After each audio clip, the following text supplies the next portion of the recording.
Magandang araw po again sa lahat ng ating tagapakinig. So,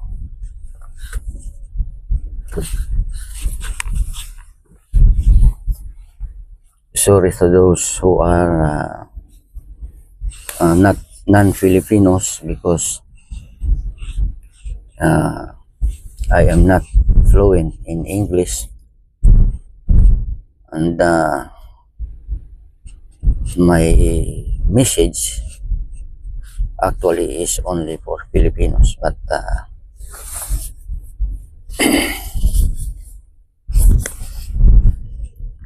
so now I just want to discuss about Christmas.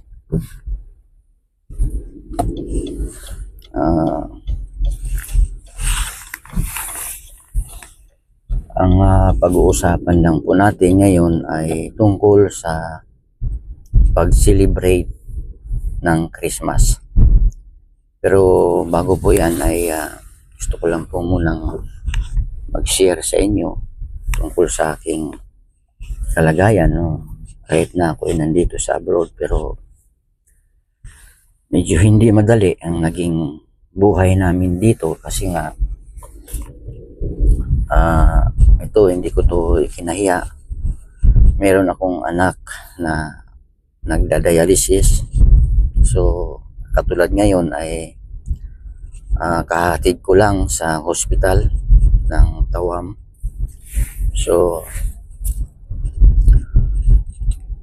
at 3 times a week, ito po yung aking ginagawa. Hatid sundo.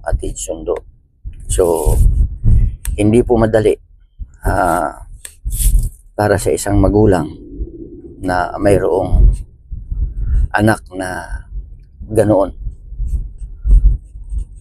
Subalit wala akong magagawa kundi harapin at gampanan yung aking tungkulin bilang ama, bilang magulang.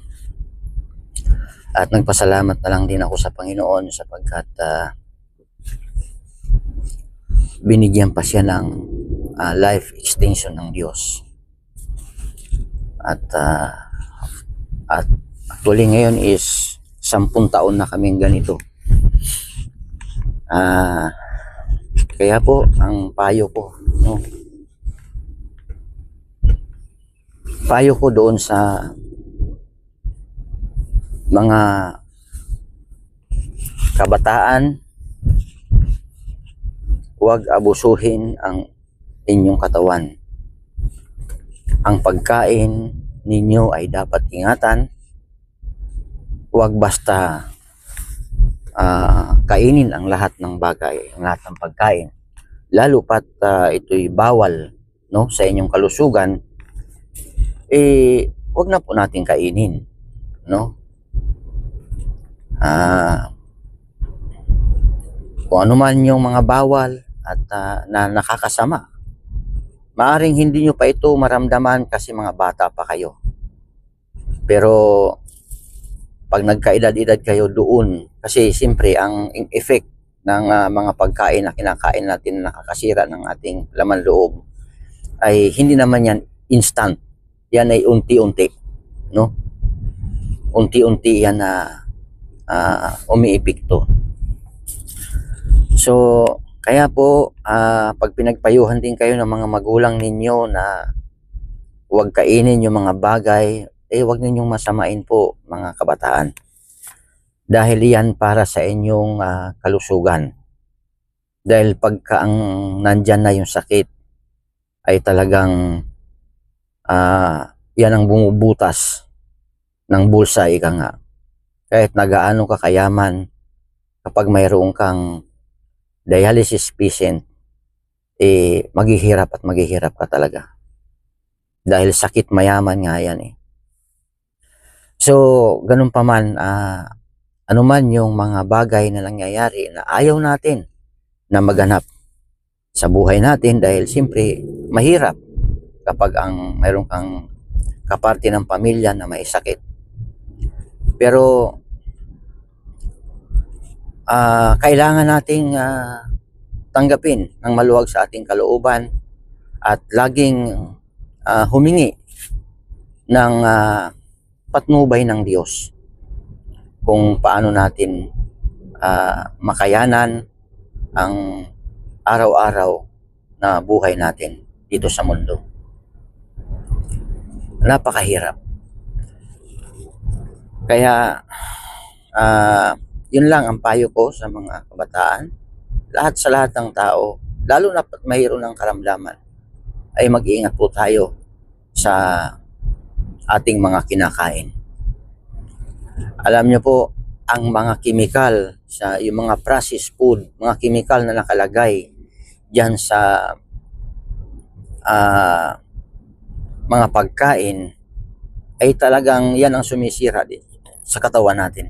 Imagine, yung manok na papaitlog ng walang normal mate sa pamamagitan lamang ng kimikal na pagkain. So, ang lahat ng yan ay nakakain natin. So, yan ang mga epekto ng mga technology na ina-apply sa mga hayop na kung saan ito ang kinakain ng mga tao. Anyway, yun lang po at mag-ingat po tayo. At ang gusto ko lamang kung pag-usapan din natin ngayon ay itong pag-usapan natin yung tungkol sa Christmas. Kasi kaya ako gusto kong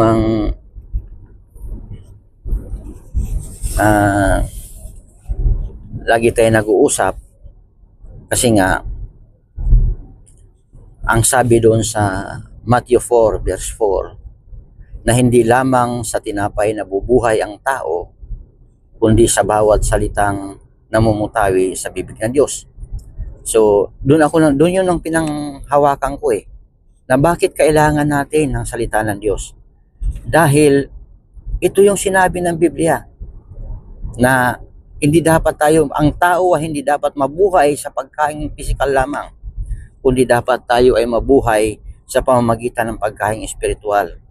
Yan ay ang pakikinig ng salita ng Diyos. Inuulit ko, mayroon akong message nung nakaraan, na ang pakikinig lamang ay hindi sapat para sa isang tunay na Kristiyano. Ang isang tunay na Kristiyano ay mayroong pakikinig ng salita ng Diyos, pagsasapuso, pagsasaisip, pagsasabuhay, at pagbabahagi. At kasama na dyan yung tinatawag na pagbibigay. Kasi nga, yan po ay isang misyon ng Panginoon. So yan po ang completeness ng isang tunay na pagiging Kristiyano. Kasi kung sabi nga, kung Kristiyano lang tayo sa salita, para lang tayong isang batingaw na umalingaw-ngaw na walang kapangyarihan. Kaya nga napakaraming churches, there are a lot of churches nowadays, no? Ang existing full of the Word of God, but there is no power at all. Alam nyo po, ang ibig ko sabihin, because now it is the Holy Spirit is moving, not the Father, not the Son, it is the Holy Spirit. Kasi yan ang pangako ng Panginoong Jesucristo na sa kanyang pag-alis ay siya magpapadala, He will send a Paracletos. So a helper, ika nga, na siyang mag-guide sa atin, at sabi nga, higit pa rito ang magagawa ninyo kapag tayo ay mayroong tinatawag na banal na espiritu sa ating buhay. So we need the presence of the Holy Spirit in our lives, especially in the church, especially in the pastors must have the presence of the Holy Spirit. Dapat po i-ano talaga yan. Kahit punong-puno ka ng salita ng Panginoon, na memorize mo ang Biblia, without the presence of the Holy Spirit, it is just a hidden knowledge alone. Hidden knowledge without the presence of the Holy Spirit, kaya walang dating. Kahit magsalita ka na magsalita, but not everybody is converted because you don't have power, because the presence of the Holy Spirit is not there. We need the Holy Spirit. Without the presence of the Holy Spirit in the church, alam nyo po, para lamang yang Budiga Church. Alam nyo po, dalawang klase ng church. I remember, nakapag-usap ako dun sa isang associate pastor sa Pilipinas way back to 15 years ago. Hindi ko makakalimutan yun. Ang sabi niya, alam mo bro, dalawang klase lang ng church. Budiga Church at saka Factory Church. Alam niyo po ang pagkakaiba ng Budiga Church at saka Factory? Ang Budiga Church, marami mga tao na pumapasok sa simbahan. Paglabas, sila pa rin, ganun pa rin. There is no changes. Kapag ang budiga, di ba, papasok mo yung dilata, paglabas niyan sa budiga, dilata pa rin. Ngayon, ang pagkakaiba ng factory, katulad ko, I was working before in a textile company in the Philippines, in Dupil. Papasok ang produkto ng bulak. Paglabas niyan ay tela na o sinulid na. So mayroong development. Yun ang gusto ng Diyos. Yung pag pumasok ang tao sa simbahan, there should be a changes in their lives. Hindi yung papasok sila, paglabas nila, ganun pa rin. There is no changes. There should be a changes. Why there is no changes? Sometimes, the presence of the Holy Spirit is not there. So, kailangan mithiin o naisin ng isang pastor o leader ng isang church that he will be guided by the Holy Spirit. Otherwise, it is totally dead. Yan yung sinasabi, para lang tayong batingaw na umalingaw-ngaw. Walang dating. Ika nga. Kaya nga, ngayon dadako tayo sa Christmas. Napakaraming mga, alam nyo po, napakaraming mga tao na excited pagdating sa Christmas. Lalo na yung mga kabataan. Mga bata, alam nila na sila tatanggap ng regalo mula sa kanyang mga ninong, ninang, sa kanilang mga magulang, sa kanilang mga kaibigan. So excited sila doon.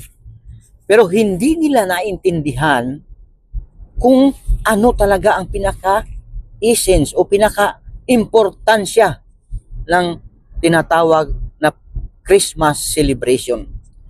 Kung mapapansin nyo yung word na Christmas, nandoon yung pangalan ni Kristo. Christ. Yung first. Diba? Christ.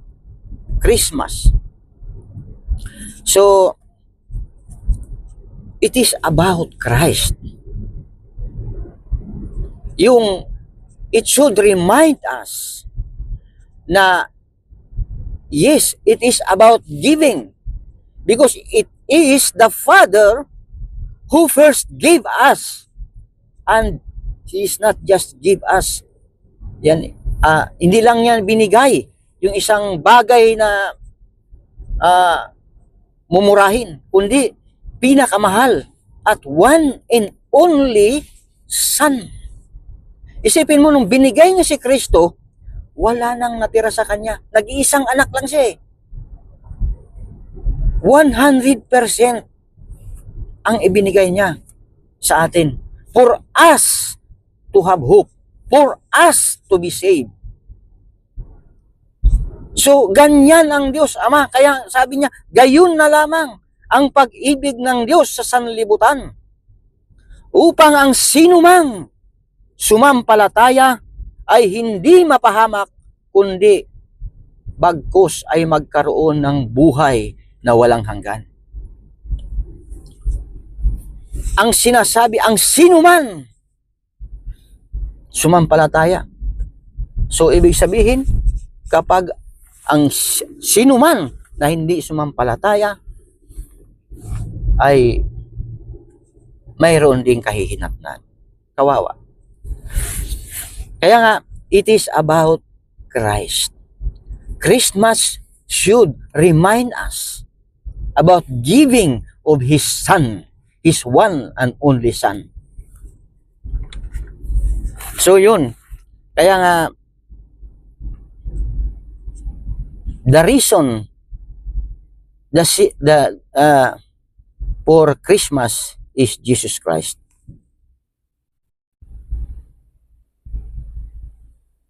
So yun po ang dapat maintindihan ng mga tao. Kasi napakaraming nagsiselebrate sa buong mundo ng Christmas. So yun ang dapat na maging malaman ng tao kung ano ang kahalagahan ng tinatawag na pagsiselebrate ng Christmas. It is about Christ.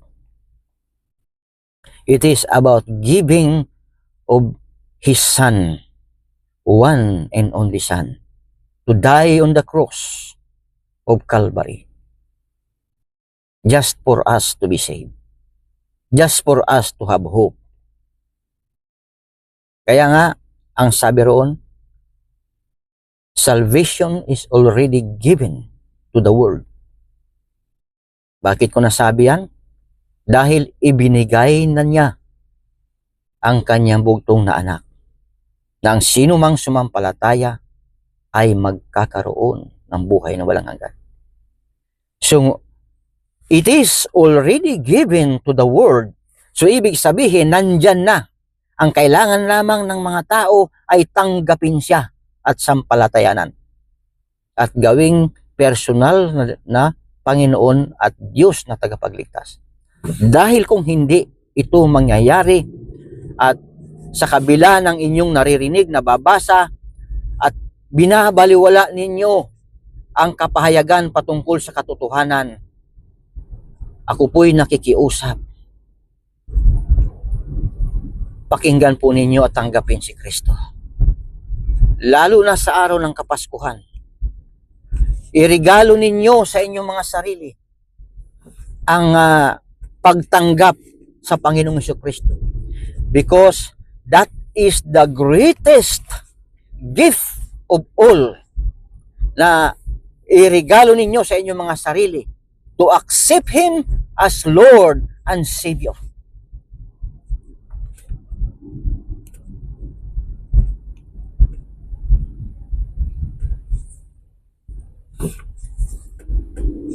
Tandaan po natin,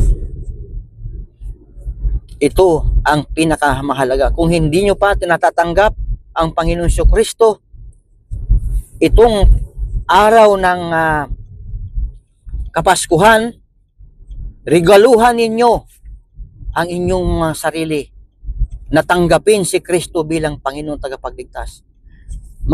Kung tayo ay nabubuhay sa kasalanan, tayo po ay magsipagsisi, talikdan ito at tanggapin si Kristo. Yun lamang po. At ako po ay magiging isang masamang Kristiyano kapag po ay sinabi ko na huwag ninyong tanggapin si Kristo. Yan po ang katotohanan dyan. Ako na nakakaalam at maraming nakakaalam. At sabi nga, tungkulin ng bawat Kristiyano na tumanggap kay Kristo na ibahagi ang kaluwalhatian ng Diyos. Kaya po, do not waste your time on keep on sinning. Galing po ako diyan at nakita ko ang epekto nito. Kaya po, isang pakikiusap, lalo na po sa ating mga kaibigan na hindi pa natatanggap ang Panginoong Jesucristo. Tanggapin po natin siya at talikdan ang ating mga kasalanan. Tandaan po natin, ang pagtanggap kay Kristo at ang kaakibat nito ay pagtalikod sa tinatawag na kasalanan.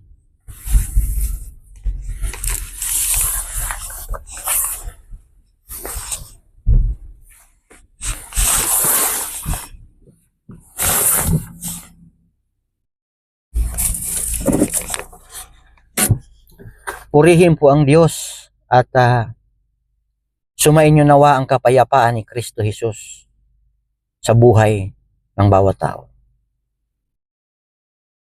Kung tayo ay pinagkalooban na magpahayag po tayo ng buong katotohanan. Kung tayo po ay pinagkalooban ng paglilingkod, maglingkod po tayo ng buong tapat. Share the good news this coming Christmas celebration. Pagpalain po tayo ng Diyos.